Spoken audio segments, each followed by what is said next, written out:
following clips were graded using a film emulation plugin called Dehancer.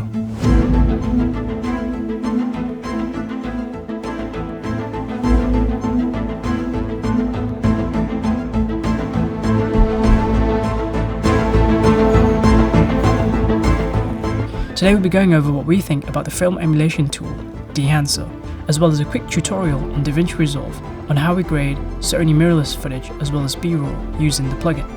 The Dehancer plugin comes with 63 different looks you're able to choose from to grade your footage and emulate a filmic look.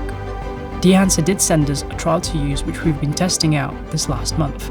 However, no money was exchanged, and so all the opinions that I mentioned today are all my own thoughts. What I do really like about this emulation, apart from the looks you're able to create, is the workflow. As an editor, we've used film emulations in the past, where there are dozens of nodes being used in Davinci Resolve and things can feel a little messy. Though, with the Dehancer plugin, all you need is one node, and then you drag the Dehancer plugin above that node, and an effects tab opens, and you're able to make all the adjustments that you need to make to create the filmic look that you desire, just inside that one node.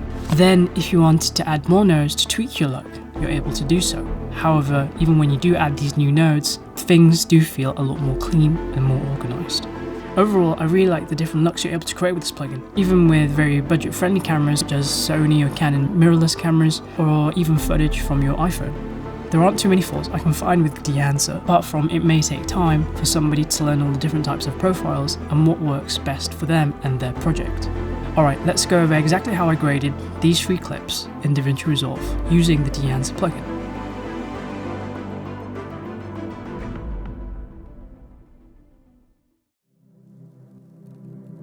Today we'll be using the Dehancer Pro plugin in Davinci Resolve 18, and we'll be going over these 3 clips that are seen currently on the timeline. The first clip is shot on the Sony A7iv IV of a guy stood near a Supra, which was lit using RGB lights. The second clip was shot on B-RAW using the Ursa 12K. This was lit using an external light with a softbox. And then the third shot was shot on the Sony A7iv III using only natural light. So if you go to the color tab, as you can see, we've already graded this clip. However, what we're going to do is remove all of these nodes and start afresh. So if I press delete, then what I'm going to do is press Alt S to create a new node. Now to use the Dehancer Pro plugin in Davinci Resolve, all you're going to do is go to the effects tab, scroll all the way to the bottom, and then select Dehancer Pro, and then drag it on top of your node and release. And that will apply the Dehancer Pro plugin onto your clip. So now your Dehancer Pro plugin is applied, but before this, we're going to remove Dehancer Pro from that node and start again. Initially, what we're going to do is we're going to create a few nodes. I found it's better to apply the Dehancer Pro plugin onto your second or your third node of your node tree. So I'm going to create a few nodes by pressing Alt S. I'm going to create 4, and then what I'm going to do is go to the effects tab, select the Dehancer Pro, and then apply it to my third node. This first node we can use for denoising if need be. The second node we're actually going to use for adjustments, and then for the third node we're going to use the Dehancer Pro plugin. If we select the Dehancer Pro plugin, first thing that's going to appear is all of the settings on the right hand side, and this is everything you need to create a film look with your clip. So what you're going to do first is now going to go and select the camera that you used to shoot this clip. Now your camera may not appear in this list. Select camera on a format that's very similar to the one that you used to shoot. So what I'm going to do here, since this was shot on the Sony A7iv IV in S-log3, so what we're going to do is we're going to press this first menu, we're going to click down, press choose camera, and then we're going to go to vendor, and then we're going to choose Sony, and then we're going to click camera. As you can see, the Sony A7iv IV isn't on this list, but we're going to click the Sony A7iv S-log3 as it's a very similar camera, and when we click this, we'll be able to see the option for S-log3 and S-gamut show up. Now there are different options depending on what ISO you use. We shot this at about ISO 800, so we're just going to go and select this. So as you can see now, Dehancer has automatically fixed your clip. It's basically a color space transform within the Dehancer menu. So as you can see, this clip is now very contrasty. What we're going to do next is continue to look down the menus and just quickly run over everything within this menu bar. So the first thing you see is exposure comp. This will change the exposure of the clip. However, I don't tend to use this too much. And then you have the temperature and you have your tint. One of the most important bits of creating your film look is all the different film stocks Dehancer has within its system, which is great because there's a lot of choice, but it may take time for you to go through the list and eventually find what you like and what works for your specific clip. We're going to go down and we're going to select a profile that we think looks quite good on this particular clip. So we're going to click Kodak Vision 3 200T. And as you can see, the clip's already looking quite nice. Of course, different profiles will look better depending on your exposure, the amount of light in the clip. The next thing you have at the bottom is this push-pull EV. And now if I move this back and forth, you're able to see the exposure change, the black point and the white points. So you're able to move where you'd like the black points of your clip as well as the white points. Before we do that, we're going to go down to the print menu. We're going to go to exposure here, and this essentially works as changing your exposure almost in camera compared to this exposure, which is very general, almost like increasing your brightness and decreasing your brightness. This is a lot more controlled. So as you can see here, the image does brighten up a lot more naturally, darkens a lot more naturally too. So what we're going to do is we're just going to increase the exposure a bit, and then you have the contrast here. We're just going to increase the contrast a little bit, about to that point. You're able to use your waves at the bottom to kind of determine where you'd like your black points. We usually like them with the film like just a little bit lifted. So I'm going to lift that a little bit.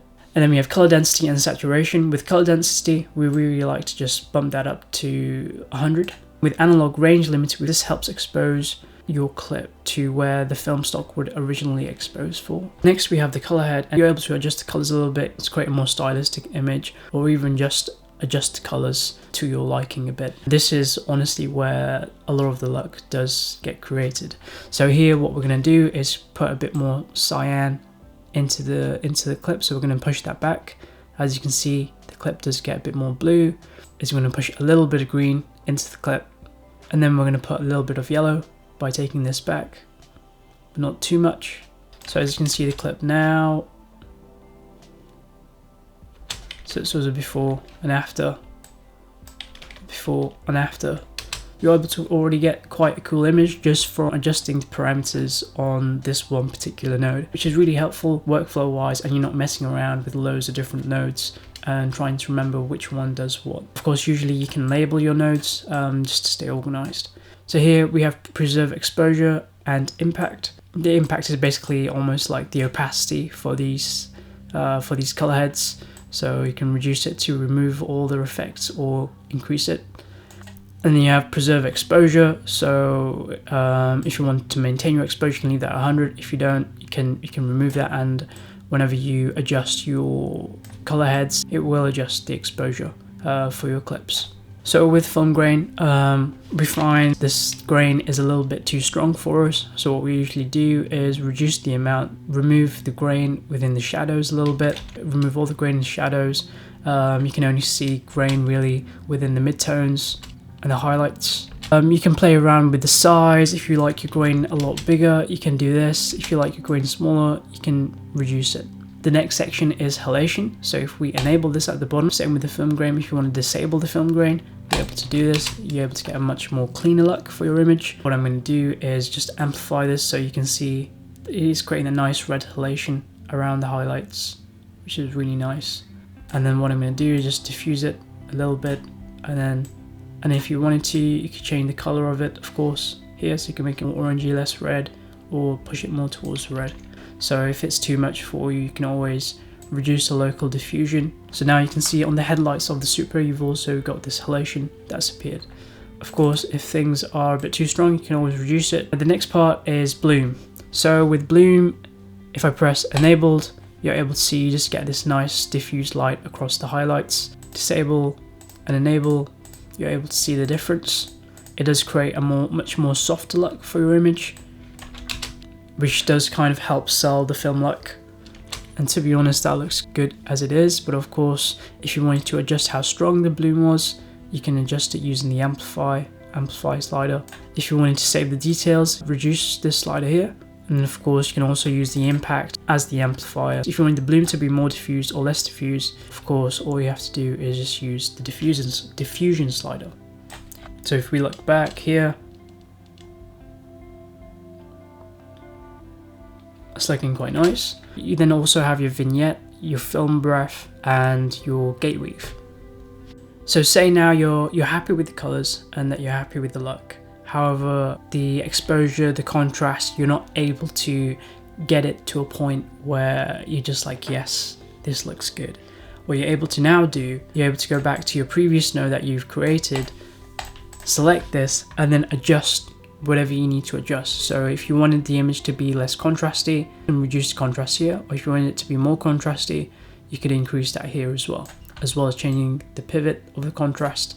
But say if you wanted these highlights to be reduced a bit more, you can go into your gain and reduce the highlights, push a bit more color into the shadows or the midtones or the highlights. It just gives you a bit more control.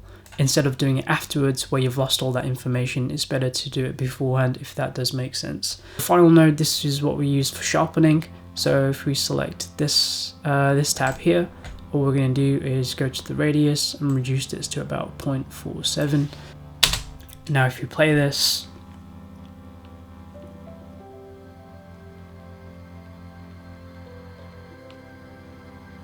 and with this first node, if you do have Davinci Resolve Studio, you can go into the denoise, do some denoising, but for this clip I don't think we need to. The Sony A7iv IV creates a super clean look.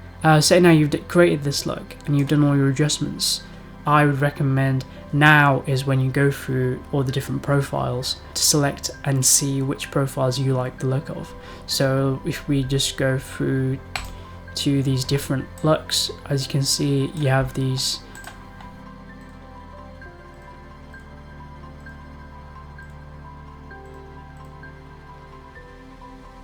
Of course, each profile may need to have adjustments of their own. So if we go to 50T, this also looks kind of nice. So you understand, I don't need to explain this too much, but you're able to look at the different profiles and film stocks that Dehancer provides. For these next clips, I'm not going to go through all these points again, so we just follow the exact same steps as the previous clip, but this time this was shot on the A7iv, as you can see here.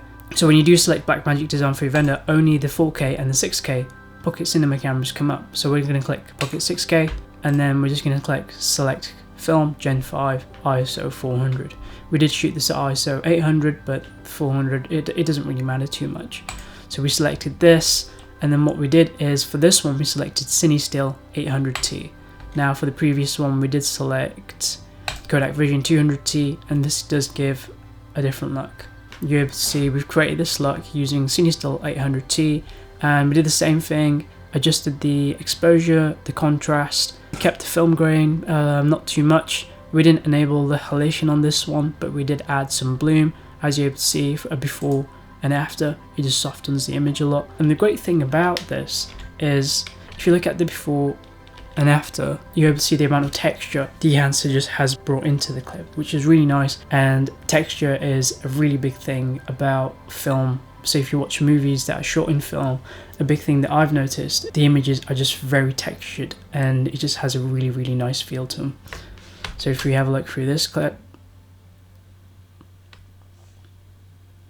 so this was this, and say if we did want to go and select a different profile, we can go and select maybe Fujichrome Velvia 100 or 50. I found this profile does work quite nicely with images that have a lot of color. So if I go and decrease this exposure, as you can see, it's very saturated. Of course, we can reduce the color density a bit here, and now you have this look, which also looks really nice. 50D. We also have this, it's a bit more desaturated. Of course, you can increase that color density, up that exposure, and now you have this look. So that was with the A7iv that was shot on BRAW. Also with this clip, as you can see here on this previous node, we added a bit more contrast and we just upped the gamma and reduced the gain. For this next clip that was shot on the Sony A7iv III, I'll show you before and after. As you can see, the colors, in my opinion, the colors on this just look so good. And this was one of the clips which I edited, and immediately I was just super impressed with Dehancer and just how quickly I was able to just get this look. With the Sony A7iv III, we selected Sony, and then we selected the camera here. Of course, the Sony A7iv III is here. However, when you click on the Sony A7iv III, it only comes up with HLG options. But we shot this in S-log3, and you're able to find S-log3 if you click on the Sony A7R III, go in Format, and then click on S-log2, and transforms that color into whatever profile you've selected. So for here we've used Kodak Vision 3 50D and found this works really nice with just natural light, skin tones in natural light and greens and nature, and it just looks really nice. We left the black points and the white points, we didn't really touch anything else, and then all we did here was disable this and enable this. We added a bit more cyan, a bit of green, and then a bit of yellow. And then we didn't really add bloom, but of course you can add bloom. It does add a bit more of a dreamy feel to the image.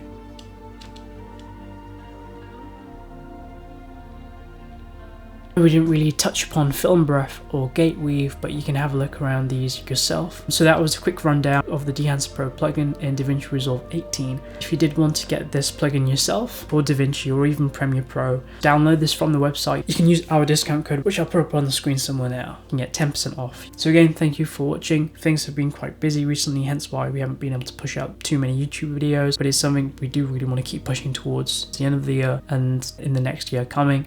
So thank you again for watching, and I really appreciate the support, and I know the whole team does. So yeah, thank you.